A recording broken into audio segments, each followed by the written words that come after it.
conversation. So they brought along Amanda, who's going to help facilitate that conversation.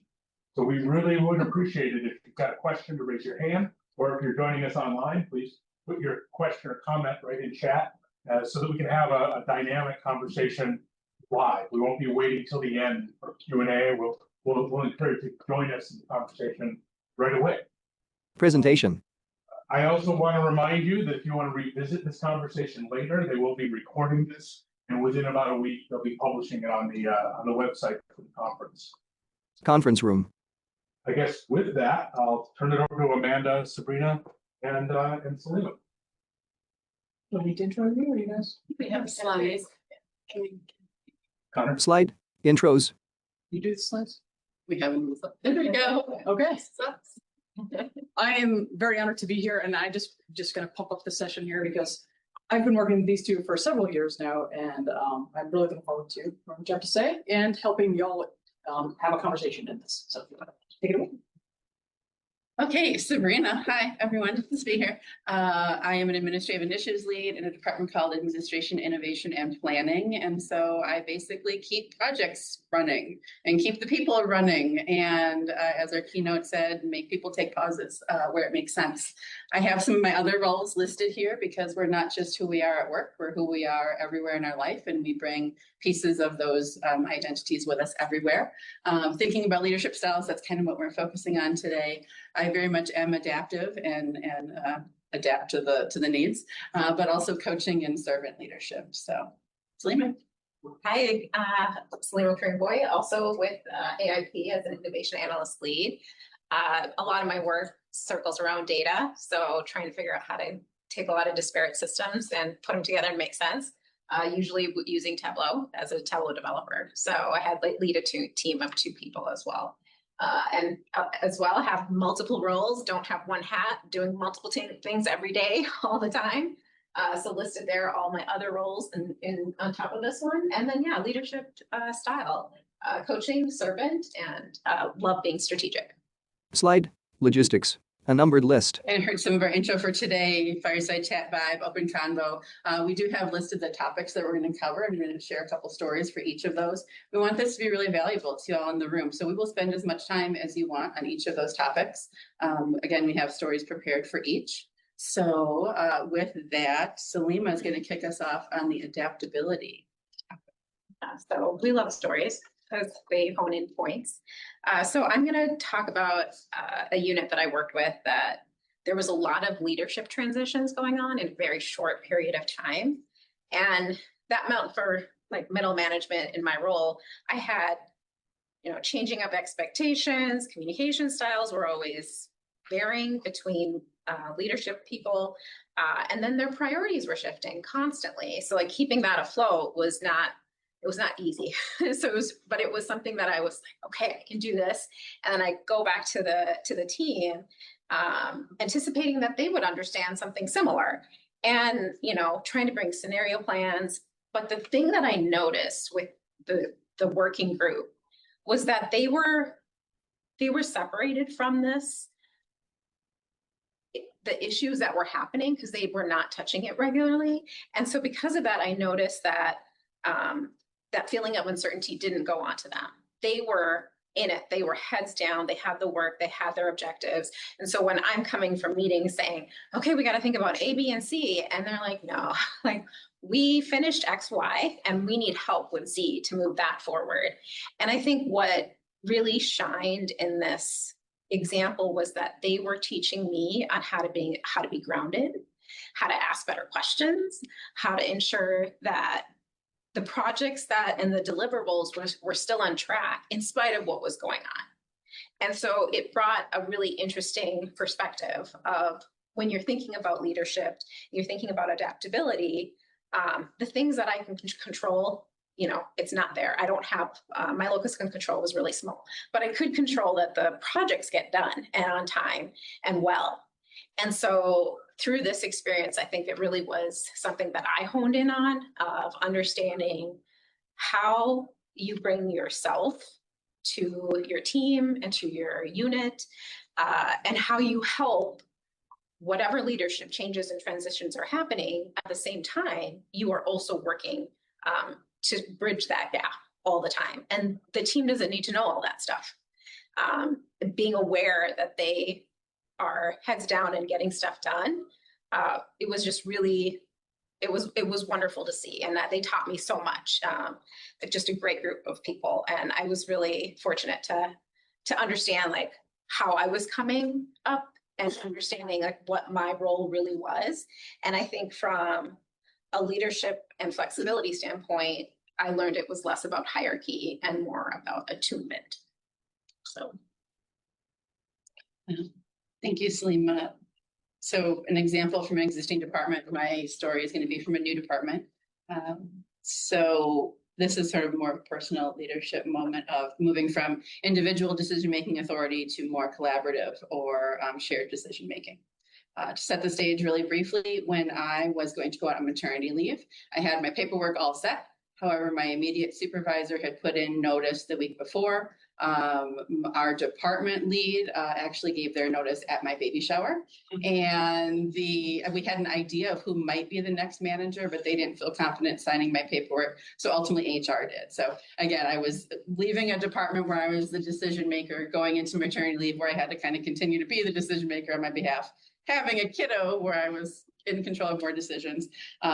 Fast forward to coming back, I got a phone call one day, which was super weird because I'm a millennial and I only use that device for chatting. And this individual said, "Hi, I'm your new boss, your new director.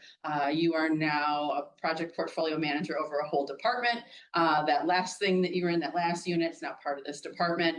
And we're going to announce all this in like 2 weeks. And then you're going to come back and we're going to do this." Okay, I didn't really know what any of that meant in the moment. And so I needed to figure out how to show up differently. I knew just based on that phone call, which I really appreciated, don't get me wrong, that I was definitely not the one calling the shots anymore. So I had met that new manager once before, and I met them in a meeting where I was supposed to say no to everything they wanted. And so they had a particular impression of me. Come to find out, they thought I was aloof. Because I was supposed to say no to everything that they were saying in that meeting. The team I walked into, some of them had worked together before, some had not, but they had all managed their own portfolios. So the skill set that I brought was almost like duplicated, like we all knew how to do it. And so it was really tough to figure out what was I supposed to be doing in that moment. And it started really with building trust with all those individuals so that we could get back to understanding when is collaborative decision making right, when am I the one to make the decision, and everyone trusted me to make that decision. It was a great team, all high performers. We worked really well together. It was great. I'm still super close to that manager. They're a great guide for me. Another aspect of adaptability for this is that manager made me rewrite my position description 6 times. And it sticks in my memory because I did not have to rewrite my master's thesis that many times. So it was an interesting trial by fire moment. And that was also a cool time because I met Salima at that point in my career also. So again, some stories about adaptability. Do we have any questions here? I do want to point out that I imagine that having a baby also took some of the decision making off of your plate. And Yeah, because exactly. babies make their own decisions. Yep, I did not own my time. If you can raise your hand, I can run over with the microphone so that it amplifies you in the room, and then the online folk can hear you through this microphone. So, any questions or things you want to share? Oh, yes, Tara. Loud enough? You want me to loud enough? Okay, I just always use the microphone, accessibility. Selena, you were talking about like the projects weren't changing and that was consistent, but leadership's priorities were changing. I was wondering if you had any thoughts about how you would connect those projects into the leadership's priorities to kind of help the balance there. Right. I think that was just like through conversations and trying to make them understand like why the project was important to continue on. And a lot of it had to do with like, we were developing a lot of Tableau dashboards to help her Workday go live for Madison specifically. And so that was one of the pieces of, this is really important to Madison and it's going to help. So let's try to put these things together so that stakeholders were working specifically within the finance space. So all the decentral finance units would understand like how to do security role mapping and how to, make better decisions on all the hierarchies of changing cost centers, hierarchies that were happening. So there were so many pieces to that they aligned. It was just about having the right conversations at the right time, depending on the leader at the time, if that makes sense.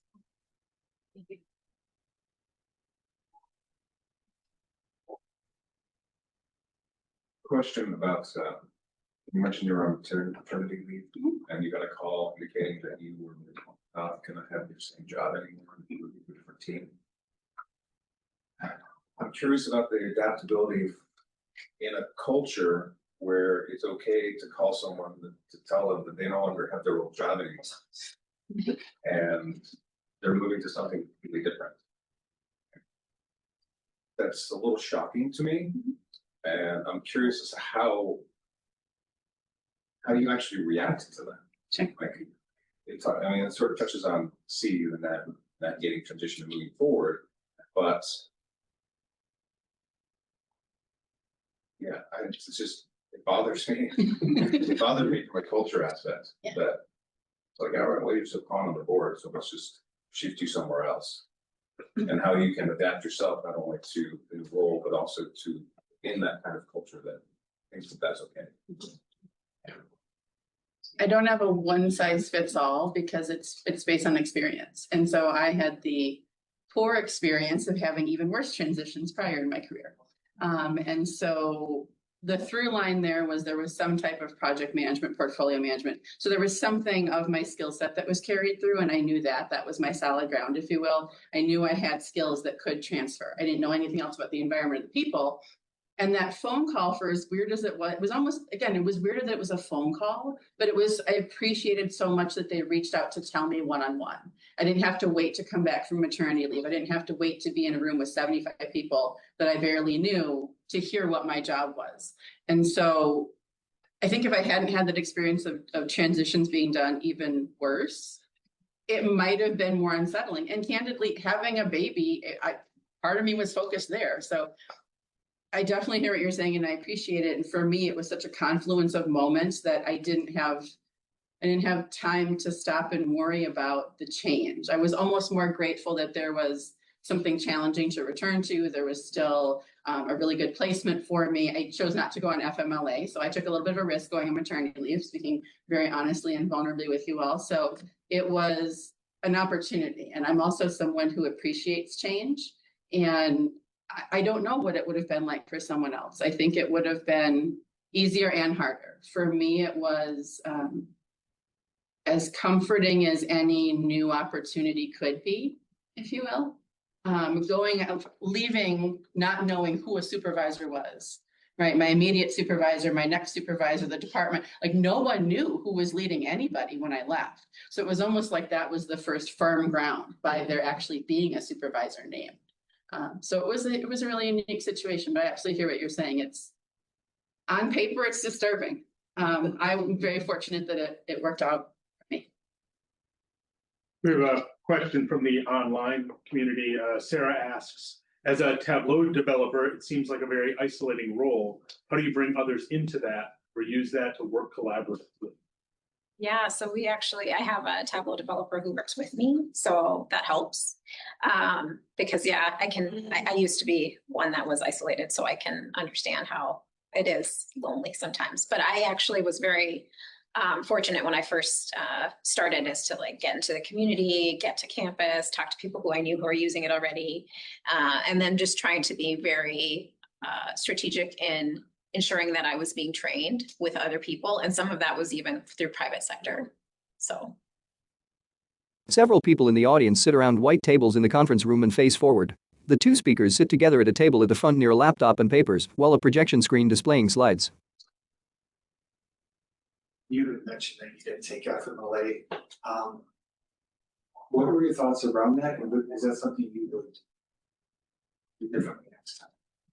Okay, great question. I probably would do it differently at the time. Again, I had so little support from leadership and supervision. I didn't really know how to do it. And I knew I had enough sick time and paid vacation time. And it was really important for my family in that moment that we continue to have money. And candidly, I didn't know that I could also be paid on FMLA. So the sort of management supervision gap that I was leaving under, this just seemed like the decision that was right for my family. But to your point, I think if I had it over to if I had it to do over again, and I know a little bit more, I would have reached out to more individuals. I would have contacted HR. My career up until that point was your supervisor and manager knows all the HR you need to know. And so my first real contact was them when I needed them to sign my paperwork to go out on it. But yeah, I probably would do it differently. Yeah, we're always learning.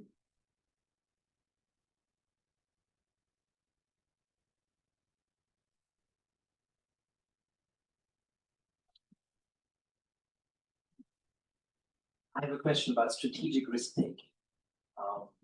How do you do that? Because there's risk taking, like how do you know the difference between when you're taking a risk and when you're taking a strategic risk? I'm kind of like, I'm pretty timid and risk averse, but when I'm trying to do something, I might be like, all in, right? So that sounds maybe not so strategic. So how do you do the strategic risk taking thing? Can I start? Go to the. We can respond or to share. Yeah. Yeah. I think it depends on the support you have. So I am very comfortable with ambiguity. And so for me personally, I can jump into something that there's nothing there and I can just build it. And I enjoy it. So depending on where you're, like if you look at a scale from 0 to 10 and just like, where are you in terms of risk? I fall in like the 8 category. Whereas I do have, staff or I even, colleagues who are more 3 to 4. And I think it matters on the top, the issue at hand. Is it like a really high risk project versus it's, we want to change a process and we'll make it more efficient, so there's like different things in terms of scales of even projects. But for me, I think, I enjoy kind of disrupting it a little bit to see what happens. And then, I have been fortunate enough to like develop my career on campus with a lot of support that said, yeah, fail and it's okay. We'll figure it out, let's try something. So that helped me personally in terms of how I professionally was able to use risk taking. So depending on where it is, I can be risk averse at some things too. So Slide. Developing conscious I'm leadership. going to take that opportunity to go to sort of our one pager, if you will. These are some of the things that we think about and we try to practice when we're looking at risk. And so I'll just leave this up for a moment and being super candid in the room. I am not risk adverse. I probably should be more risk adverse usually. I'm very, when it comes to my daughter, different story, but with everything else in my life, I really am not. So it's almost a last consideration. Like, what is the risk here? And how do I feel about the risk here? I'm excited by the challenge and the puzzle of opportunities. So are you a 10? I was 12, maybe. I'm not sure. Yeah. Just checking. I'm kind of off the charts on let's just jump up out of the plane. I think the parachute works. And in the intro slide, I did have like, we need to land the plane. So we just need the wheels down. We don't need the tray tables. And I think that's kind of another description of me when it comes to risk. Sarah joins us online asking, Sabrina mentions she enjoys change. Change is not something most people enjoy. How do you parlay your positive outlook on change to the people who are apprehensive? Sure. You need to know where people are coming from. I know where I'm coming from, but I know that's not where everyone else is. And people have a relationship with change for good and sufficient reason, and based on a lot of experiences that they bring, and like the roles that we listed above, the different roles they have in life.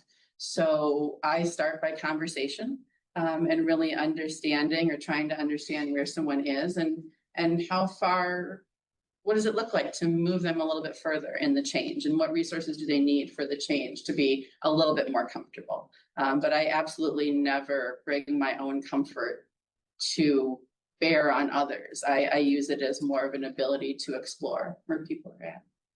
Yeah, I would add that, on that scale, there's a scale for change too, right? And so we're not trying to bring everyone from a 2 to a 10, Right. But if you can understand why they're at a 2, you can probably bring them to a 3. And that's the only thing you need to do. And that's progress. So just keeping that in mind when you're having those conversations. You kind of answered my question, but how do you bring your team on your you're taking risk. If you make a strategic risk, how do you get your team to come along with you? Okay, I'm gonna add. I'll start to it. I think it comes with understanding leadership styles and understanding your team members.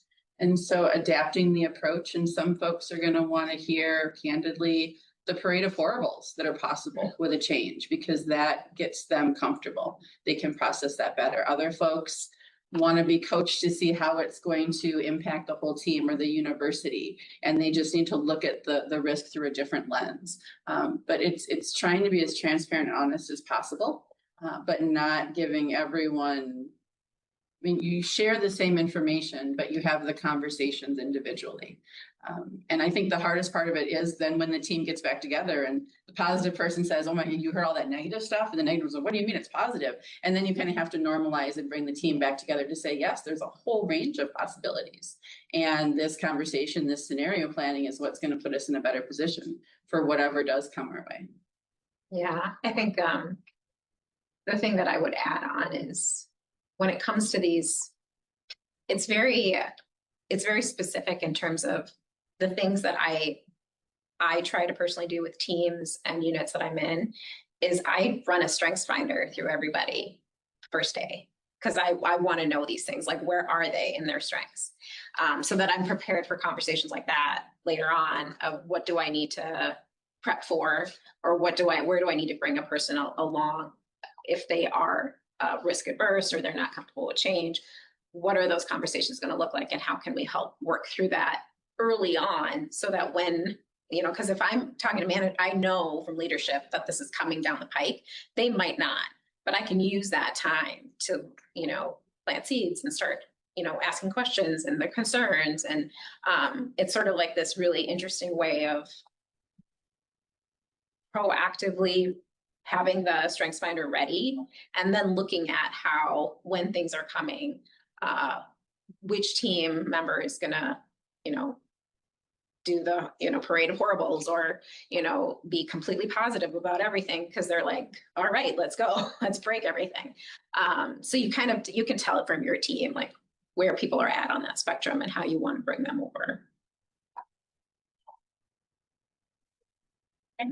So it's actually just a really good segue from your very polished way of approaching it. I have some examples on how I read people's styles and adapt to what they may need. So in terms of the awareness, I managed an individual who, it was basically their second career. They were retired from private sector and they were working now at the university, and total package. Dynamic, quick starter, need just a little bit to get going. I'll check back in at times with you. And so this was really not someone that needed coaching. And actually it kind of went poorly when I tried to coach. And so I quickly kind of assess the situation. If you want to like label styles laissez-faire, just kind of let it happen. Not necessarily a safe style, but when you have someone that you're confident who can really handle the role, it's good to give them a lot of space to run with that. And they taught me a really valuable phrase to understand this kind of a style. And they said, I'm going to give it my all and do what I think is best. And you need to tell me when I fall short. You need to tell me when my best isn't cutting it. And my gut instinct was to say this is kind of self-deprecating, but in reality, it was that sense of self-awareness and confidence that they had to do as much as they could. And they were telling me my job is to read the environment, that situational awareness. Right, and talk to others also, peer informed, right? I needed to read the environment and give them the external factors that were outside of the heads down work they were doing, because we both knew they could do that. So that's how I read that individual in the style that I provide. Another person who I supervise, they were more mid-career. They started as a colleague of mine, and their previous supervisor was using more of that let it happen, laissez-faire style, trying to throw them in the deep end to be a leader. And it really wasn't working. They were uncomfortable, they were floundering. And as part of our co-working relationship, I kind of became a coach early on, coach mentor, and guiding them through certain situations. And so when they did become my direct report, we really jumped into more of a servant leadership style, which is what I'm at base comfortable with, and coaching them to adapt to different teams, to adapt to our team. And they really flourished under that ability of thinking about what could happen if they thought differently, and being there to listen to them. They're an individual that really processes out loud and wants time. And so that's what we do. And I do choose to give them a lot of time because they perform better when we can connect in this different way. Just one more quick example. I had a team member who was very tangential expertise to what they were doing. Super independent streak, really hated PMDP, really didn't like follow any of the boxes, if you will. It was really hard to find the way to manage this individual. And so I took some knowledge from CPED, Center for Professional Executive Development. Steve King wrote a book about a way to get folks to think outside of the box about themselves. Candidly, it's brag, worry, wonder, bet. And it's just a different way. It's not smart goal setting, but at the same time, you're thinking about what's possible in the future. What have I succeeded in now? Coaching wasn't great for that individual. It wasn't super servant leadership, excuse me. It was more just meeting them where they're at and giving them some more tools. So that's what I have for that example. So self-reflection, self-awareness. As I was starting my career, I always felt like leaders they were just born that way. You know, they had a very specific title, confidence, extroverted, like they had just the check boxes, right? And I came from like Wells Fargo in Minnesota. I was working at the headquarters there, and then I came to Human Mutual here when I first moved. And it's a very specific corporate kind of world, right? And so then I come to the university, and as I'm going through a lot more growth mind shift changes in the leadership styles that I'm, being exposed to the people, to the trainings and professional development, like across the board, I recognize that, the toolkit that the director is using is the one I can use too. Like, it doesn't matter on my title, I can actually use this stuff too. And that was sort of, it was really, I was able to look at this and see, like, I can do this. Like this, I don't have to be extroverted. I don't have to have a title. My team of students, two students and myself, we can actually do stuff. Like, we can do this. And so it was such an eye-opening piece for me to recognize that this was not just for some people, if you will.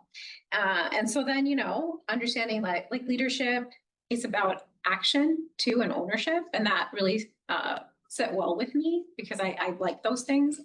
And as I stopped, trying to mimic other leadership styles, which was one of the biggest things, it's like, oh, I want to be like this leader. It was sort of crafting something that was you and following in your strengths and understanding, like, who am I? And so then I go on to this, journey of 5-7 years where I am learning who I am, my voice as a professional, and I am like doing stuff and I'm enjoying it. So this was something I did not plan for. I recognize that, you don't have to be the loudest voice, but you can use your voice to move things forward. But the clincher is what I did not plan for is that professionally, I was using my voice. Personally, I wasn't. And they were conflicting. And, you can do that for a certain period of time. But after a while, it gave out. And I had to make some really big decisions. I have 3 kids. I was married. I had all this stuff happening. And I was like, but I'm not in alignment because of all the stuff I learned professionally. And so I upended my life. I changed it completely. And because I could be one person and I could have that one voice. And so for me, it gave me a new sense of the meaning of self-awareness.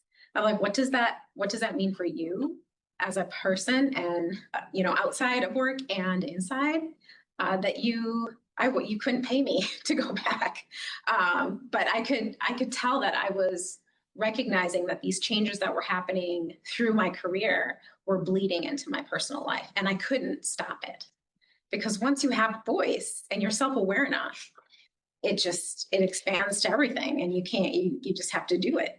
And so I was not counting on that. I thought I could keep them mutually exclusive, but it was very fascinating to see what occurred after like 5-7 years of leadership. And then I was like, I had to change everything. And so that was a big aha moment of self-awareness and just remembering that like this is an art form, self-awareness. You're never done. You're constantly evolving because your career is evolving, your personal life is evolving. You're never done. So just being mindful of it's where you're at right now, and you get to continually evolve that. So. And I hate to be this person, but this has been a great session. I really enjoyed it, but we are at time. Okay. And I'm sure these two will be happy to take additional questions, email or chat after this session, or if you want to rewatch this, you'll find the video on the website in about a week. Thank you so much, and thank you, presenters, for your time.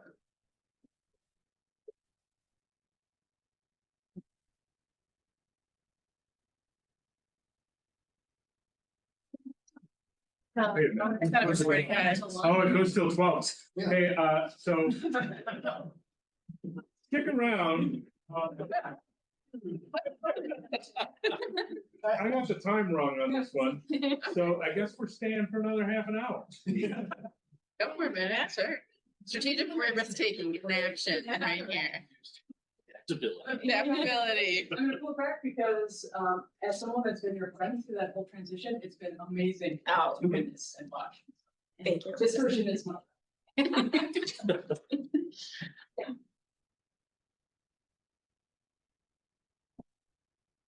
I have 2 questions for you.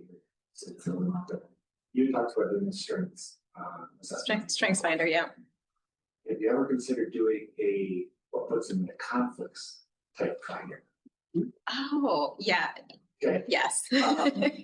Thoughts around that, and then Yeah. you had mentioned a little about extrovert, introvert, and what I've seen from good leaders, you can see how they can be converted. They can change, right, to adapt. Even not leaders, people, the whole lead from where you are. You don't need to be a leader to do that. Have you experienced that? And what do you do, or do you not when you don't do? So let's say you're more introverted. You're doing a conference like this today, but you've got to be extroverted, right? So you're out of your comfort zone. I look at like you're stretching that rubber band. When you bounce back, what happens? I have crafted a very specific way of how I recharge. Planning my week out so that I have time to do that. Otherwise, it's a lot as an introvert. But I've also learned that, I started doing this like back in 2016, 2017. And so it's like been a decade almost now. And now it's not as daunting, I guess I would say. It's like you shift your own self where I actually now enjoy these things. And I feel I have something to say, whereas maybe earlier in my career I was a little nervous and I didn't understand. But that's all gone now. And, going back to the voice is like, I don't mind it because I don't need people to agree with me on what I'm saying. I just want to say it. And that it takes a lot of the burden and the scariness out of it like it used to. But I have a very crafted way of how I deal with extrovert, being introverted and not extroverted. And like some people get a lot of energy from this. But, and then to your other point, I think I've done, so many other tests, not just strengths finders and, IMBD, there's like so many out there of profiling things that you can do for your strengths. And then also places where we look through in psychology and just see like if people have taken those tests and then see if I can get it, paid for by the department to just say like, hey, I have a team and I need to like do this. Can we look into it? So I don't use just strengths finders, but it's also important I like also knowing like, where do they, like when I'm assigning projects, understanding where they're going to shine is important to me. So that's why I lean into that one more. 3 black icons sit on a tan background. A compass labeled with cardinal directions represents situational awareness, a person facing a mirror with a speech bubble represents self-reflection, and 4 connected figures represent peer-informed insights. This one? Yeah, sure.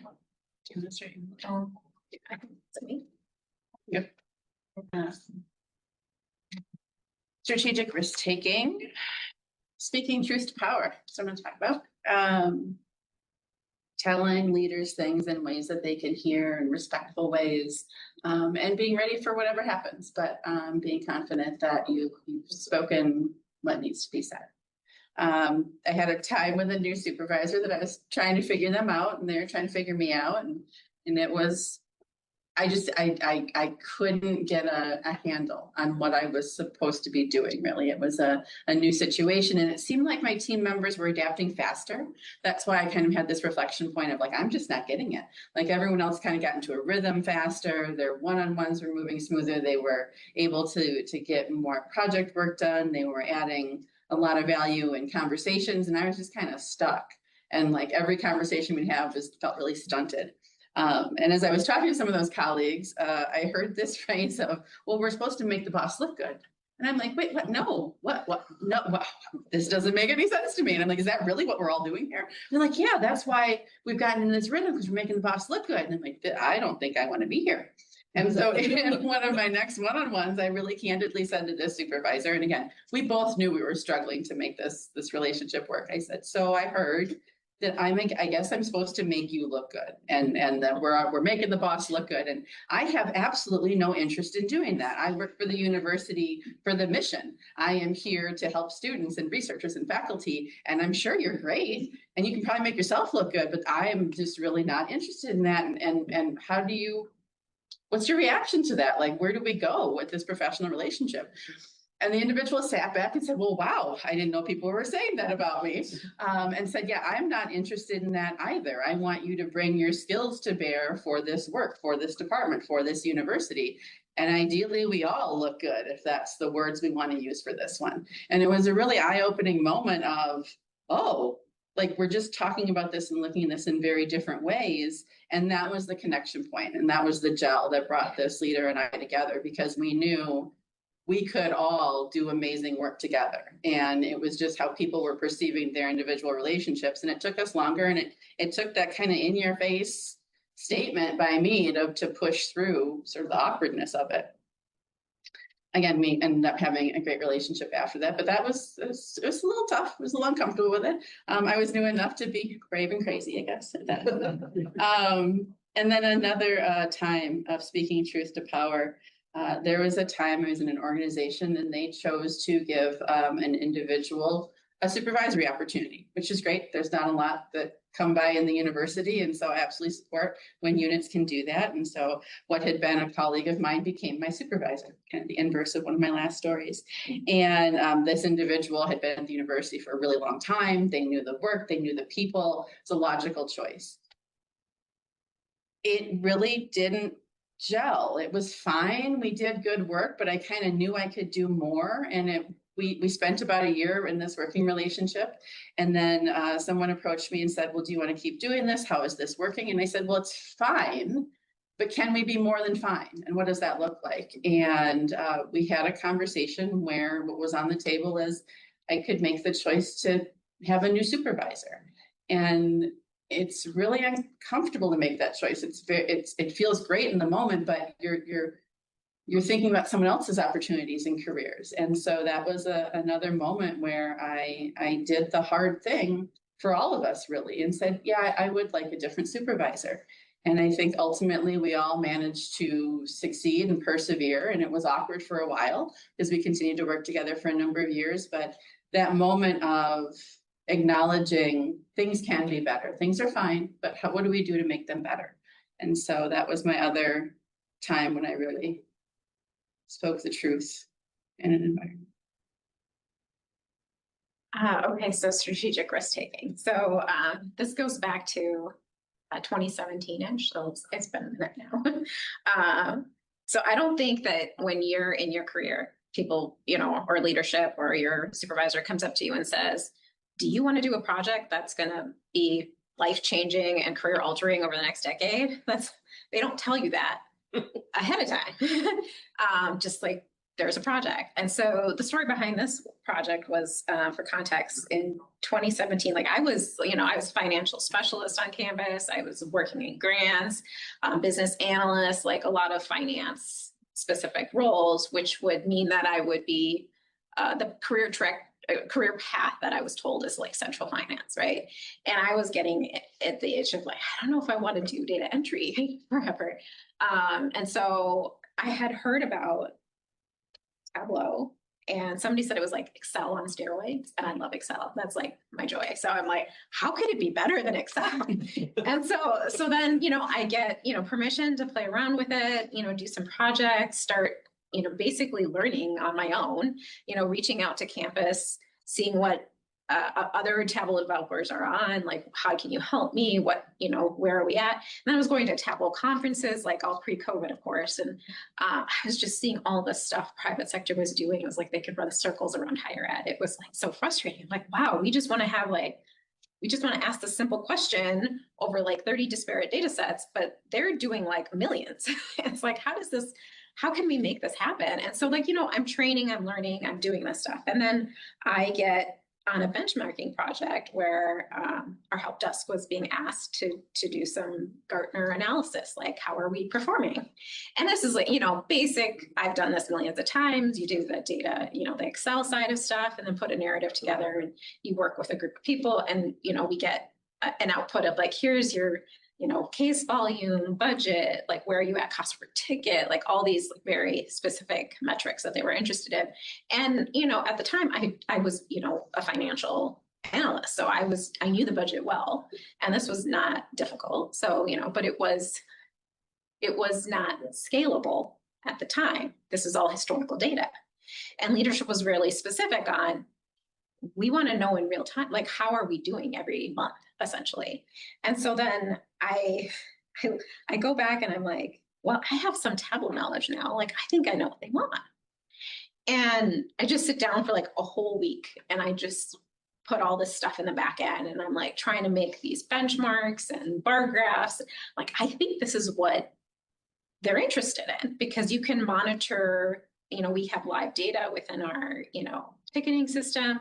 It can update daily. I have the budget in the background, which is an annual thing. Like, I was looking at this, like, you can actually figure this out pretty, well, for especially within a month, to just see how your ticket price is and if you're managing your budget appropriately. And so during this process, I was like, this is possible. So lo and behold, like it scaled from a department to the division.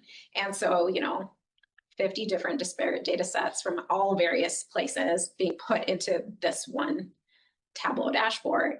And like, I think it was me and 3 students were putting this together every month. So we were bootstrapping a lot of stuff, but it worked. And it was so fun because it made me recognize, like, I really love Tableau. I really like coding, and I got more comfortable with coding. And the thing that, like, by taking this risk, and they didn't ask for it, it was like I could see what they needed before they knew what was possible. And that was such a game changer, because once I understood I could code in Tableau, I was like, well, I could do a data science master's. Like, why not? Right. And I just finished my capstone 2 days ago. Mm-hmm. And so it was like a full circle of that project. Really, really funny. But nobody told me that was going to happen initially. So yeah, some risk taking is good. So.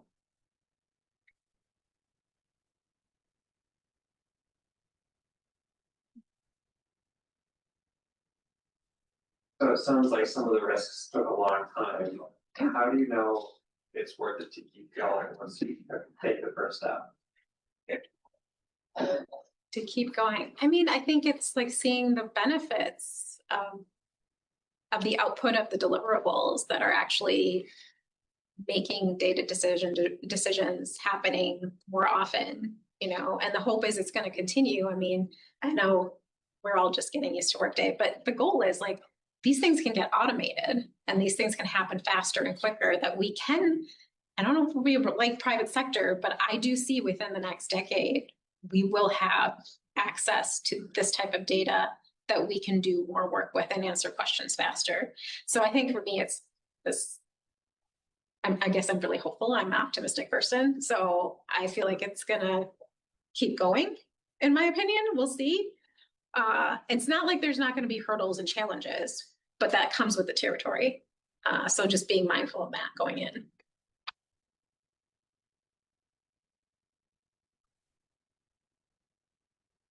I'll just quickly add, it's getting outside of my head and usually talking to her. We put blinders on so often, and how do we know to keep going? We need to see outside of what we're doing.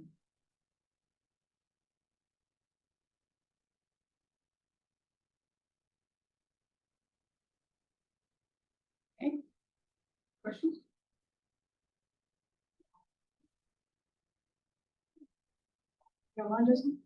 Nope. You don't want to hold you from lunch, I think, are the last thing. Yeah. Here's us have to get out early. I do have a question. I'm still trying to word it in my head, so it might come out awkward. If that's okay, sorry. We're all trying to word lunch. So you were just talking about data and increasingly decisions are data. There's a sense of comfort in having data to back up your decisions. You kind of have a sense of I'm doing the right thing. But I also heard a really compelling speaker that talked about data fetishism and how so many decisions are made based on data. However, the thing the data doesn't always tell are the story behind it. And sometimes those stories have to be taken into account to really make good decisions.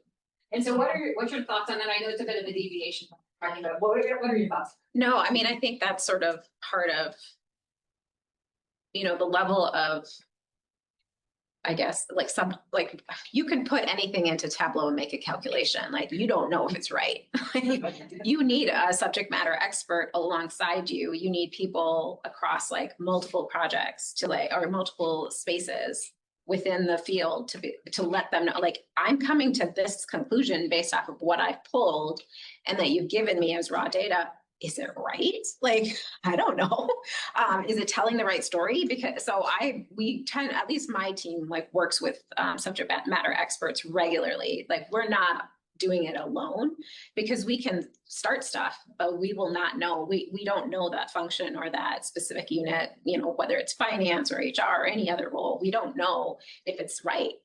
We need help to confirm it. And to confirm it, they will give us context and stories of like why something happened and why you see the dip here and why you see the increase here and what's going on. I'm pulling this number based off of what you gave me, but I don't know if this is actually the right calculation. Let's work through it. So it's having a support system and not doing things like in isolation. That's my take. So yeah, we usually vet everything with SMEs before we push it out. And a lot of your dashboards have an opening page to kind of set the stage for what's going on. So there is some level of narrative that you put alongside your visualizations to represent it as well. And I think that's huge to have both context components.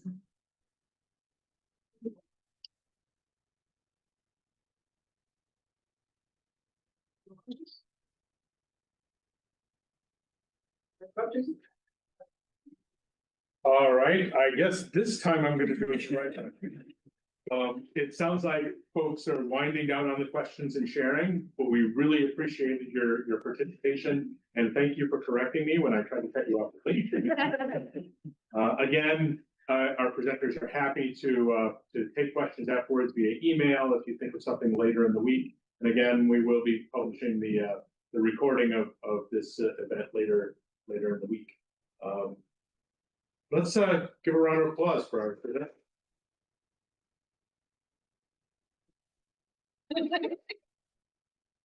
Thanks, all. Thanks so much. I enjoyed a lot.